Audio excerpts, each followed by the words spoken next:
Hey, how are we so sure that other people want a tool like Grant Sparrow? Okay. There have been instances where I've called founder friends and they'd be like, oh, I was just awake till like 2 a.m. last night because I have this grant that's closing at 5 a.m. in the morning. And I think about individual business founders, startup owners, SMEs, small and medium-sized business owners, and then even organizations, not-for-profit organizations, like a lot of them depend on grant funding, or students who have project ideas, like any individual who's trying to apply for funding. This is why we built this tool to say there's so many other things that you're chasing. You have a great idea, you're doing all you can to launch it. You're not at a stage where you can apply for a bank loan or get VC funding or equity funding.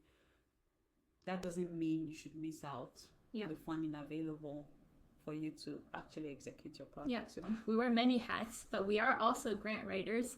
So this is a tool built for grant appliers by grant writers. Okay, so where did we meet? We met each other in MBA. At orientation. Yeah. First day of orientation. Yeah. I don't remember what we said. I think you were standing behind me. Yeah. And it was one of those activities where the instructor was like, oh, turn to the person behind you and say something. And later, we just started chatting about stuff. And you were like, oh, I think, like literally that day, you were like, oh, I think we should do something together. Because we had some like very... I don't know whether it was weird, but like weird perspectives about whatever conversation we're having. Like, it was business, and then we got into accounting classes. Yeah. And then we quickly realized that we were both DIY people. Like, we're both very hands-on, and you already had a business structure set up, so that was great. So then we just leveraged that, and then we started consulting for clients that were warm intro to us through my previous connections, because I had been doing Shred for a couple of years after I was But anyway, so that's how we started. That's how we decided to work together.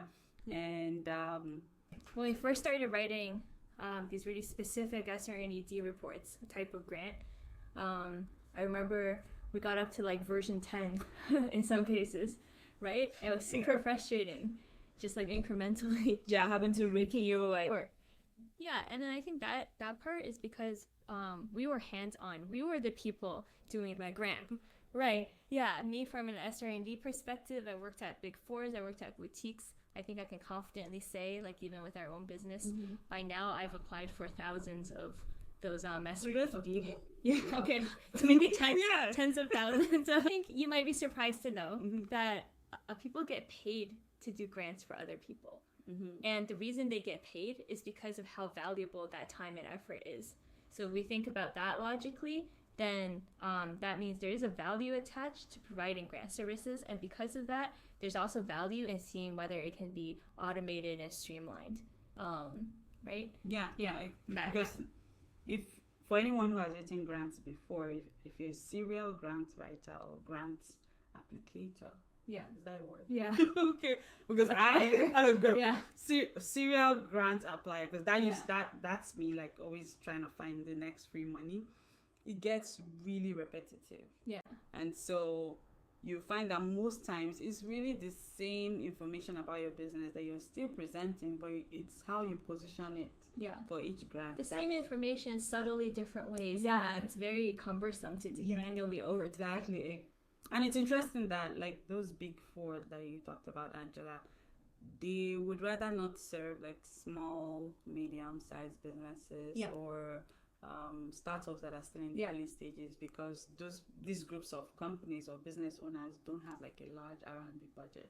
Yeah. So someone from, like, a big consulting firm who charges maybe $200, $300 an hour, they wouldn't want to devote that time to a small business that doesn't have a significant R&D budget. So the time crunch. Yeah. Right. So most times, especially if you're a founder just starting out, you have the vision in your head, and that vision keeps evolving. So as you're seeing the grant questions, because you're the one who has that vision, most times you have to be the one to actually write it or be able to understand like what the next steps would be, or spend time with someone explaining to them what your vision is, and then they go spend the 5 to 10 hours now writing the whole thing. And then the other part for me was, they've been, oh man, this was so painful. there have been instances where I started the grants.